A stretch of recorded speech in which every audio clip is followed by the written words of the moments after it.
The US is hoping Pyongyang will return to the negotiating table for denuclearization talks. North Korea is a problem, and we're going to continue to do it so we can control them. We have a different kind of a relationship. We have a very good relationship, and there's no war. North Korea is armed and dangerous. So how dangerous is the situation? North Korea, the most secretive nation on the planet. It appears to be a new intercontinental ballistic missile, the largest and potentially most powerful of its kind ever displayed by Pyongyang. North Korea best not make any more threats to the United States.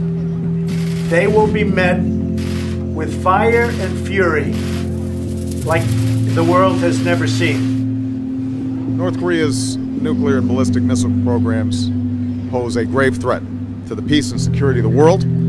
Now, the United States and the international community must take action in response.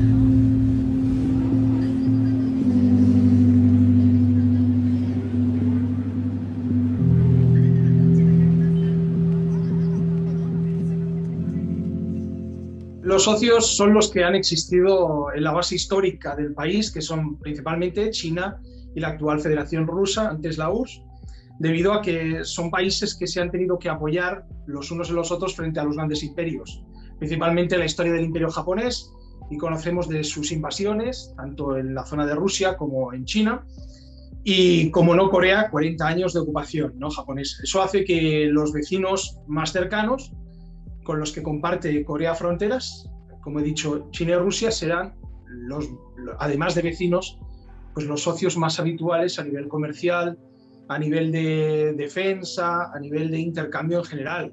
Ahora, claro, hay una gran diferencia si nos basamos hasta los años 90, básicamente, con la existencia de la esfera socialista, del mercado socialista o incluso de la ayuda, ¿no?, entre países con ese mismo sistema político, a cuando a partir de los años 90 comienzan las privatizaciones, tanto en Rusia como en China, y se genera un mercado, una economía de mercados, ¿no?, una economía capitalista, ¿no?, a todos los efectos. Eso hace que cambie mucho también la dinámica respecto al comercio exterior, ya que esos países pasan del trueque a aceptar solo dólares americanos o euros, ¿no?, pero principalmente dólares americanos, cosa que Corea del Norte obviamente no produce, no está dentro de la Organización Mundial del Comercio ni del Fondo Monetario Internacional, y está sometida a todo tipo de sanciones, ¿no? Entonces eso crea una complicación muy grande, también porque esos mismos países comercian con países occidentales. China es la gran productora para Estados Unidos, y Estados Unidos es uno de sus principales, si no el principal cliente. Entonces, esos países que tradicionalmente habían sido aliados, no solo en lo político, sino también en lo económico, pues pasan a cambiar su posición, ¿no?, y a jugar a dos bandas, que es básicamente el juego actual, en la que por una parte China, por ejemplo, que es la más próxima, ¿no?, a Corea, realiza cierto tipo de actividades de importación y exportación, pero por otra parte aprueba las sanciones tecnológicas y comerciales contra Corea del Norte, porque eso le beneficia luego a Estados Unidos, le da réditos por tomar esa posición. Así que hoy en día ese tipo de relaciones, unas relaciones son diplomáticas, son de buena vecindad. Hay incluso, por ejemplo, con Rusia, tratados que vienen de la época soviética que siguen vigentes, pero siguen, como digo, jugando a esas dos bandas. Por lo tanto, Corea, a nivel, por ejemplo, de defensa nacional, no puede contar o esperar contar que ante una eventual invasión estadounidense Rusia o China le apoyaría. En ese aspecto, Corea depende de sus propias fuerzas, básicamente, y por eso tiene el ejército que tiene, con más de 1 millón de soldados y armas termonucleares para enfrentarse ante ese posible escenario. Y esa es la situación básica. Así que también hay comercio, lógicamente, con otros países, principalmente del sudeste asiático, pero los dos grandes, y con las dos grandes potencias además con las que limita, son China y Rusia. Bien, la reunificación ya está establecida en 3 acuerdos que se han realizado entre 3 diferentes presidentes de Corea del Sur y nuestros líderes en el norte. Esos 3 acuerdos por la reunificación señalan las bases de esa eventual unión de la nación en una Corea, como ha sido tradicional, que es la república confederal. O sea, el modelo sería, lógicamente, el republicano, el mismo que se establece actualmente en el norte y en el sur, pero como las ideologías son diferentes, en el norte hay socialismo, en el sur es capitalismo, un sistema ideológico que ha variado mucho en estos años desde la división de la guerra. La única opción es la confederación. Es un sistema en el que representantes de ambos países se pongan de acuerdo en las decisiones importantes a tomar en el país, respetando las ideologías existentes. O sea, eso significaría la idea de un país con dos sistemas. En el norte seguiría un sistema socialista, en el sur un sistema capitalista, pero eso no impide que, aunque por ejemplo en el norte haya vivienda gratuita que la da en el Estado, ¿no? Y en el sur se puede invertir en bolsa de valores, cosa que no se puede en el norte, se puede trabajar conjuntamente en todo lo demás, empezando pues eso mismo, la defensa nacional, en la que en el norte está mucho más avanzada, como en la producción, por ejemplo, de semiconductores, etcétera, que sabemos que Corea del Sur es una potencia a nivel de producción tecnológica y exportación, ¿no? Mientras que el norte acumula los recursos minerales principales, que de hecho Corea del Sur tiene que importar de África, los tiene el norte, ¿eh? Así que el norte, digamos, tiene una gran capacidad de recursos minerales propios y el sur tiene la parte agrícola. Ellos tienen la producción precisamente de mayoría de alimentación, que es de lo que carece el norte, y se tienen que invertir millones y millones todos los años en importarlos desde Tailandia, Myanmar o Camboya, ¿no? Importar sobre todo cereales. Así que esa reunificación, simplemente empezando por compartir, que eso ya se ha hecho, el grano y la producción minera entre el norte y el sur, ambos países se beneficiarían muchísimo. Y ya ha existido este ejemplo o este embrión de reunificación en la zona industrial de Kaesong. Ha sido una zona industrial geográficamente ubicada en el norte, pero donde cientos de empresas surcoreanas se habían ubicado. Esto estaba, pues el norte alquilaba el territorio a Hyundai y Hyundai subarrendaba por parcelas a cientos de empresas surcoreanas.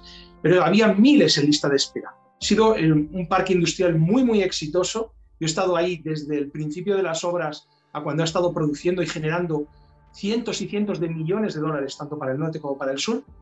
Y cuando he visto trabajar tanto a norcoreanos como surcoreanos en la producción, he podido llegar a la conclusión, porque yo también tenía algo de escepticismo de que ese modelo era posible.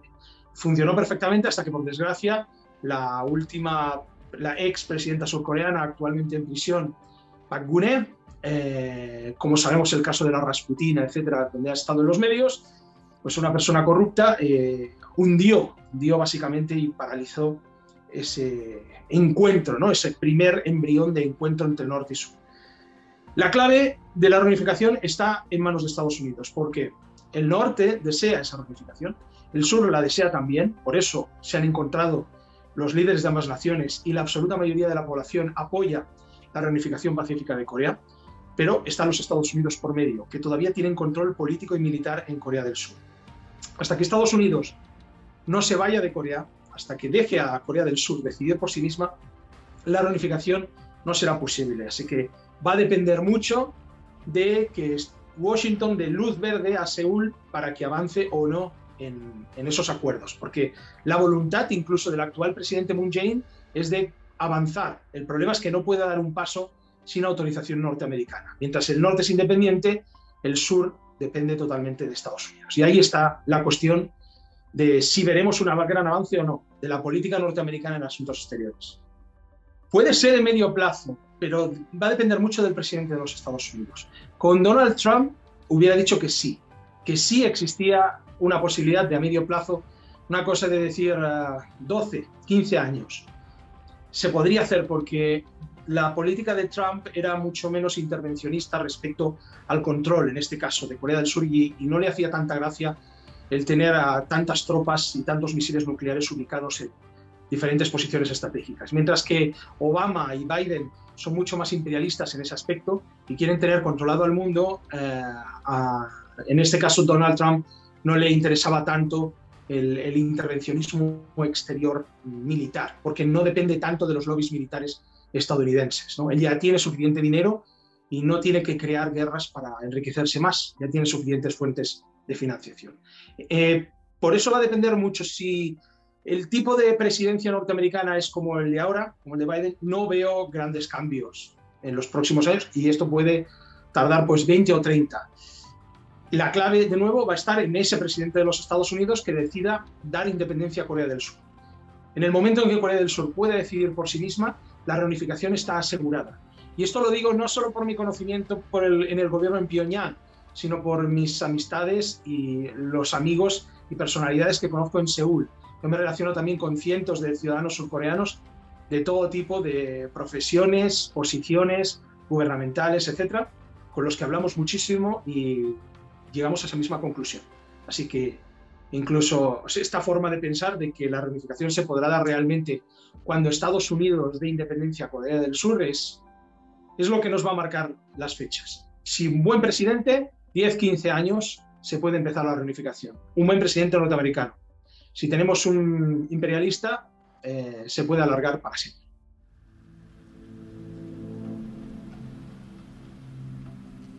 Bueno, Pyongyang en sí no tiene otra amenaza que el estado de guerra, que todavía persiste con Estados Unidos de América, que se ha negado a firmar el tratado de paz que ponga fin a la guerra de Corea, que se inicia el 25 de junio de 1950. O sea, para Corea el problema está en Estados Unidos únicamente, no hay otro. Corea no es un país expansionista que quiera controlar Asia-Pacífico, que quiera controlar mercados internacionales. No busca el control de otros gobiernos, de otros territorios por intereses estratégicos o económicos, ¿no? Por ejemplo, China estamos viendo que se está literalmente comiendo África y otros países de Latinoamérica, etcétera, porque necesita recursos para que su economía siga produciendo. Esto no es la situación. Esta no es la situación de Corea, que es un país, sobre todo el norte, que se ha basado en la autosuficiencia. Y en ese aspecto, el único problema realmente y la única inconveniencia son los Estados Unidos, que están a las puertas del país y que amenazan de forma regular con la invasión, así como hicieron con Afganistán, Irak, Libia, etc. Y bueno, el propio Trump, como sabemos, con su Fire and Fury, donde amenazó con aniquilar a toda Corea, ¿no? Para prevenir esa posible destrucción y asesinato de millones de coreanos, la única forma es la disuasión termonuclear de la que dispone Corea del Norte y que ha sido la carta más importante que se sigue usando hasta ahora, ¿no? Es lo que realmente previene una invasión y fuerza al imperio más grande del mundo y al más poderoso militarmente a negociar, porque sabe que una guerra termonuclear pues tendría consecuencias catastróficas para los propios Estados Unidos también. Y eso es realmente lo que nos está asegurando ahora que haya paz y que la única posibilidad, la única vía sea la de la negociación.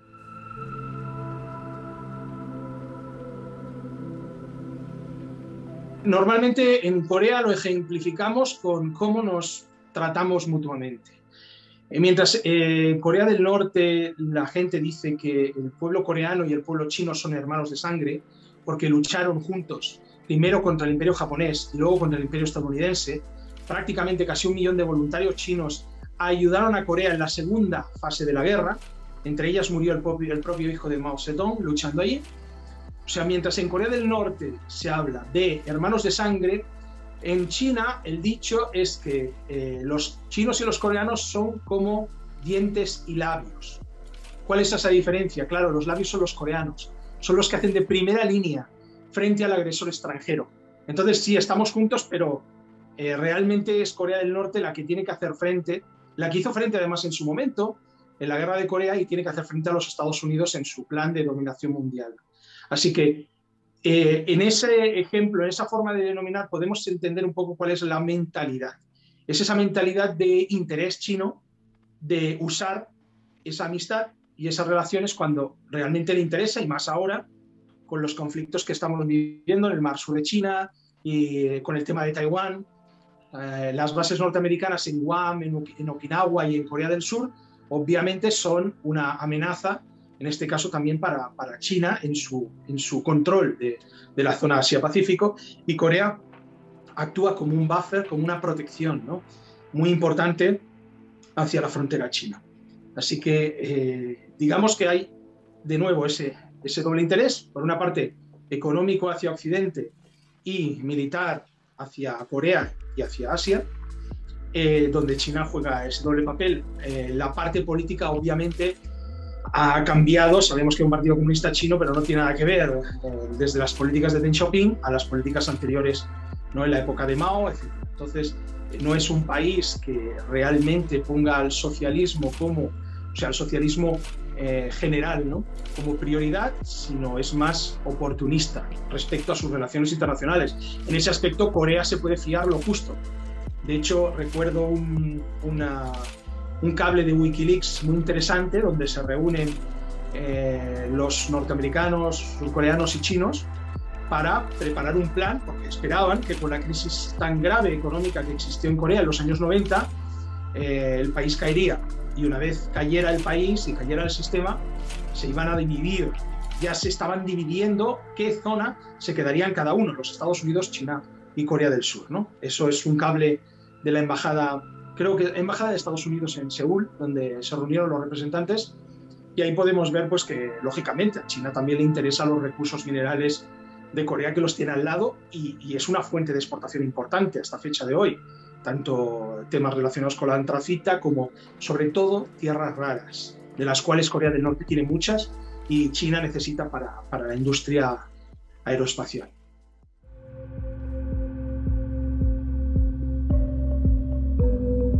Sin duda lo ejerce y cada día lo van a ejercer más. Eso empezando, pues es obvio que dentro de lo que es un sistema capitalista globalizado, cuando el capitalismo se extiende a nivel global, las diferencias de clases también se extienden y el imperialismo y el control político de esas grandes empresas o de los grandes países sobre otros se magnifica.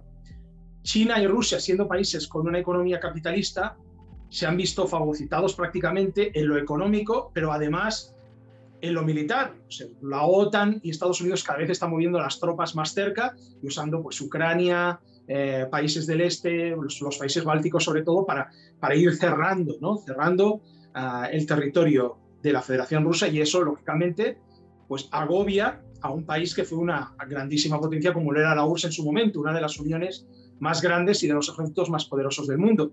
Así que aunque Rusia tenga su economía capitalista, también tiene unos intereses a nivel territorial y a nivel de preservar su seguridad.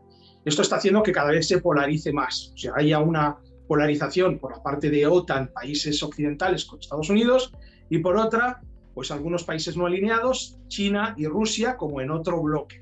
O sea, volvemos a una especie de guerra fría, pero no tan basada en la ideología, porque al final todos son capitalistas, sino basado en los intereses, ¿vale? Dos bloques capitalistas bien diferenciados en sus propios intereses. Así que eso yo creo que cada vez va a ir más en el futuro, y eso ha hecho también que, obviamente, pues si Corea del Norte está enfrentada a Estados Unidos, a Rusia le interesa también mantener buenas relaciones porque también está la frontera allí.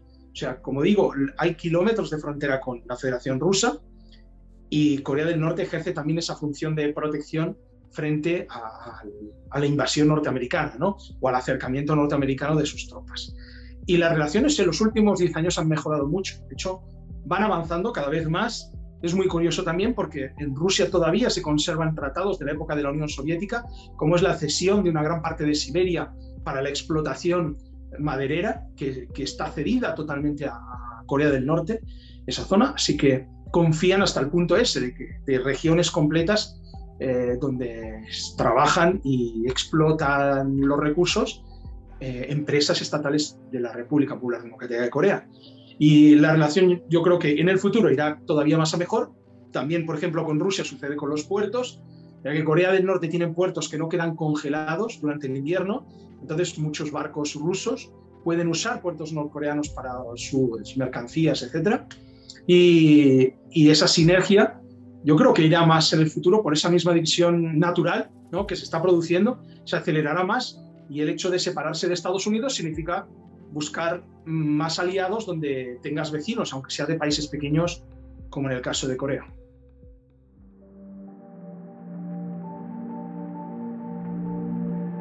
Trump ha sido un presidente muy peculiar.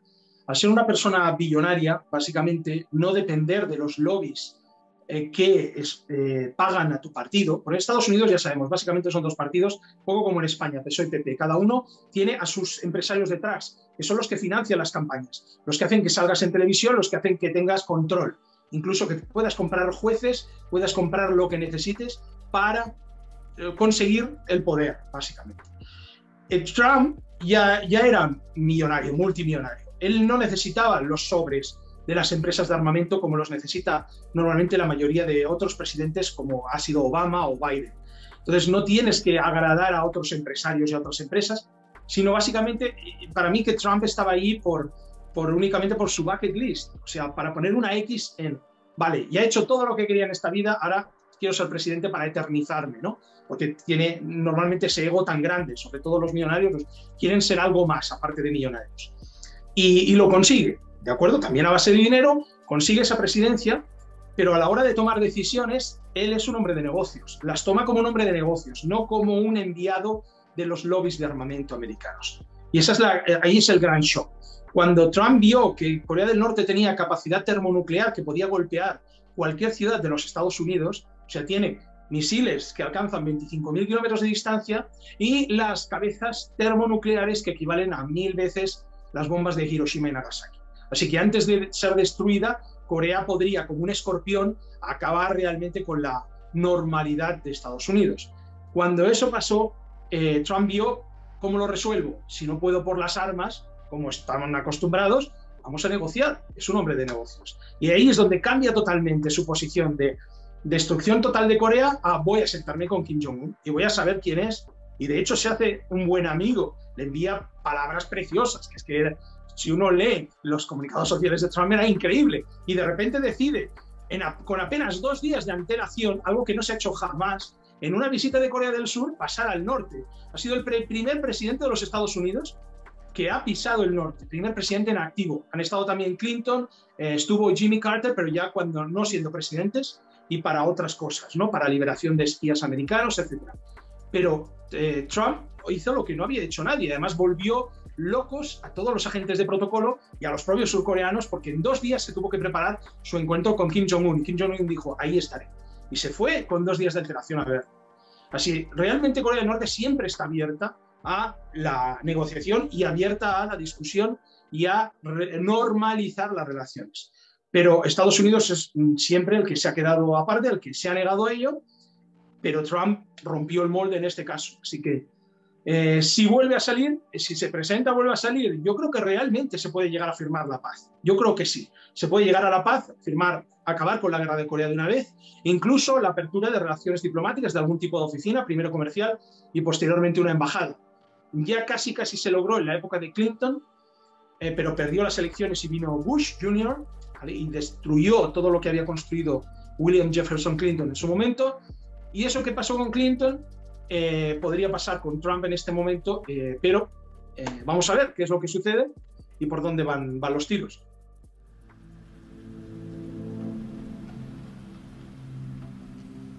Corea no solo tiene un misil, tiene varios cientos de misiles termonucleares y son además de múltiples cabezas. O sea, estos son misiles, para que nos entendamos, son cohetes espaciales, lo mismo. Por eso Corea del Norte tiene sus propios satélites. Para tener esa tecnología necesitas un cohete que sale de la atmósfera y una vez ha salido de la atmósfera localiza el objetivo y apunta hacia él. Pero es que antes de golpear al objetivo se divide en múltiples cabezas que golpean diferentes ciudades o bases militares. O sea, claro que Estados Unidos tiene la capacidad para destruir a Corea del Norte, pero Corea del Norte podría responder con una magnitud nunca vista y con una reacción posterior, como sabemos, el invierno nuclear y todo lo que producen esas armas hundirían a Estados Unidos en el caos más absoluto y en la anarquía total. Si hemos visto lo que pasó con las Torres Gemelas, que hubieron más asesinatos y robos por la propia delincuencia de Estados Unidos, casi que por las torres, o cuando los famosos apagones, donde todo el mundo empieza a atracar los supermercados y se disparan el número de crímenes, ¿qué hemos de pensar si cae una sola bomba nuclear en Estados Unidos, donde prácticamente todo el mundo está armado? Y en estados o en lugares como Las Vegas, donde puedes matar a cualquiera siempre que sea dentro de tu jardín, ¿vale? Sí, que yo tengo amigos en Las Vegas tengo amigos en Oregón que van a comprar leche con su fusil y sus pistolas, ¿vale? Y además es muy curioso porque las leyes en Oregón, cuando vas a comprar al supermercado con un fusil o con tus pistolas, tienes que mostrarlas, ¿vale? No pueden ser concealment, no tienen permiso para esconderlas, ¿vale? Pero tienes que mostrarlas como en el lejano oeste. Es un país que en muchos de sus estados y muchas de sus normas viven como en la época del Far West, igual, Wild West más que Far West, ¿no? Y eso, ese extremismo en su individualismo, la cantidad de gente armada hace que en situaciones de emergencia pues la gente empieza a disparar a sus vecinos. El caos es absoluto. Si a eso lo unimos, pues eso, una detonación nuclear, con una respuesta el país se hunde en el abismo. Así que Corea responderá solo si es atacado. Esas armas están ahí como disuasión y hasta ahora han cumplido su función desde el año 1994.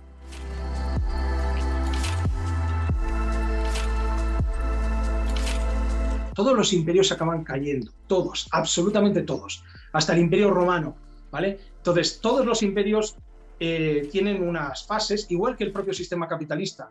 Tiene una fase inicial, una fase de desarrollo, empieza a decaer, una diferencia entre clases y al final explota, sucede una revolución. Son ciclos que suceden en la historia lógicos, porque cuanto más, bueno, que mucho abarca poco aprieta, ¿no? Para resumirlo, y eso es lo que pasa. Al final llega un momento en que hay, y en este caso China obviamente es una superpotencia, en muy pocos años se ha convertido en ello, económica, militar, etcétera, acabarán siendo reemplazados, ¿no? Esperando, pues bueno, por lo menos de la parte de China no es un imperialismo tan violento, no es tanto por la fuerza de las armas, es mucho más económico, ¿no? A cambio de favores, pues eso, tú me das recursos, pues yo te doy ciertas ayudas económicas, etc.